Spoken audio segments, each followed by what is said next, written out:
የሄርሜላ አዲስ ፍቅረኛ መጣ ብሎ አብርሃምን እንደገና ሌላ ችግር ውስጥ ለማስገባት መጣ። ታዲያ ቤተሰብዬ በጣም የሚገርም የሚያሳፍር ነገር ነው። በነገራችን ላይ የቡታጅራ ወንዶች ከአብርሃም ውጭ በቃ መስራት አትችሉም ወይ? የራሳችሁን ፍቅረኛ ይዛችሁ መታችሁ መቼ ነው ግን የምታስደምሙን? ስል እኔም ከዚሁ ተናገርኩኝ። ታዲያ ይሄ ሰውዬ የሄርሜላ አፍቃሪ ነኝ ምናምን ሰውዬ ሄርሜላ እንደሆነች ድንግልናት ምንም ያልተነካካይ ስለሆነች ምንም ባታወራ መልካም ይመስለኛል። ዩቲዩብ ልነግር ነው እንደ ሩታ ግን እንትኖች መቼ ነው ግን እናንተ በራሳችሁ ቆማችሁ የምትሰሩት ዩቲዩብ?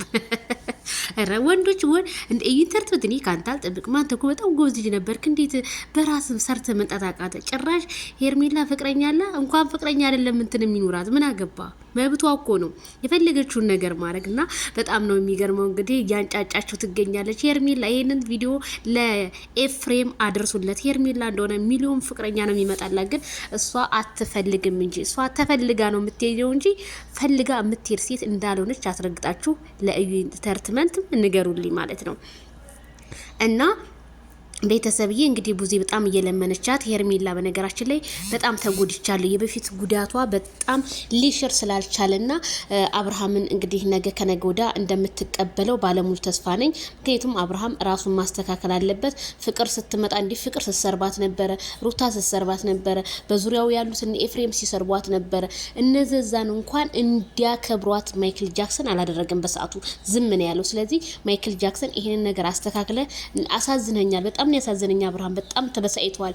ተይተቀበኝ እያላት ነው። ግን እሷ ደግሞ በጣም ስለተጎዳይ ሴሊናት አንዳንዴ ያፈቀረ ልብ መጥላት እንዳለበት ነው ሄርሜላ ያሳየችን። ምክንያቱም ማንም የማንም ወጥምሻን እየመጣ በሷ ላይ ሊረማመድ እንዳይችልና እንዲሁም ቡዜ እንደዚህ እየለመነቻት ቡዜ በጣም እውነቴን ሳላደንቅሽ አላልፍም። በዛ ላይ የሄርሜላ ስነ ስርዓት እናንተ ሄዱ እኔ በቃ እሷን አነጋግራታለሁ እኔን ጠርታኝ እስከ መጣይ ድረስ ነው ያለቻችሁ አቤላና አብርሽን። እንግዲህ የሄርሜላ ትልቅ ሰው ማክበር እዚህ ደረጃ ድረስ ነው። አብርሃም ታደሰ ሄርሜላ እንዳታመልጥ ጭምድድ አድርገህ ያዝ እና ዜድዬ የሄርሜላ አፍቃሪ መጣ ያችሁ ኮመንት የምትጽፉልኝ ቶቺ ይሄ ውሸት እኮ ነው። ኢንተርቴንመንት ጓደኛውን ደውሎ አነጋግሮ ፍቅረኛ ሆናት ብሎ እንጂ እርግጠኛ ነኝ ሄርሜላ ምንም አይነት ፍቅረኛ እንደሌላትና ከአገሯ ወደ ሸገር ከተማ እንዴት እንዳቀነቀነች ይሄን ነገርም ስታጫውተን ቆይታለች ባለፈው ቪዲዮ ማለት ነው። እነሱ እኛ የሆነ ጭንቅላታችን ክሬዚ መሰላችሁ እንዴ እንደናንተ?